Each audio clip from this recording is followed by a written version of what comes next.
ప్రెగ్నెంట్‌గా ఉన్నప్పుడు థర్డ్ మంత్‌లో పుంసావన సంస్కారం అని చేస్తారు. పుంసావన సంస్కారం అంటే ముఖ్యంగా మనకి గాయత్రి పరివార్ వాళ్ళు బాగా చేస్తున్నారు. ఆహా! ఆ పుంసావన సంస్కారం క్రియ.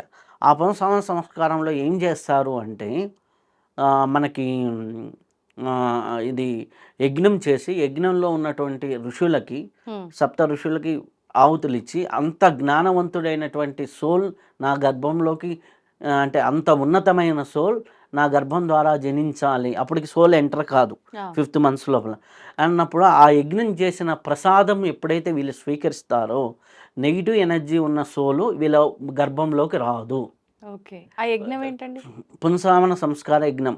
అది సెపరేట్ ఉంటుంది. సెపరేట్‌గా చేస్తారు. గాయత్రి పరివార్‌లో చేస్తారు. మన ఆహా! గాయత్రి బ్రాంచెస్ ఇప్పుడు హైదరాబాద్‌లో చూసుకుంటే 4, 5 ఉన్నాయి. ఓకే. ఓకే. అలాగే మనకి ఆంధ్రాలో గూడా ఒక 4, 5 ఉన్నాయి. హ్మ్. హ్యాపీగా మనం అంత పాయసం తీసుకెళ్తే వాళ్ళు యజ్ఞం చేసి, హావుతులేసి, హావుతులేసిన తర్వాత మిగిలిన ప్రసాదాన్ని భార్యాభర్తలు ఇద్దరు అంటే ఇంత తీసుకోబోకూడదు. హ్మ్. కరెక్ట్‌గా వాళ్ళు తినే అంత వైఫ్ అండ్ ఓకే. హస్బెండ్ తినే అంత ఆ ప్రసాదంగా వాళ్ళని తినమంటారు.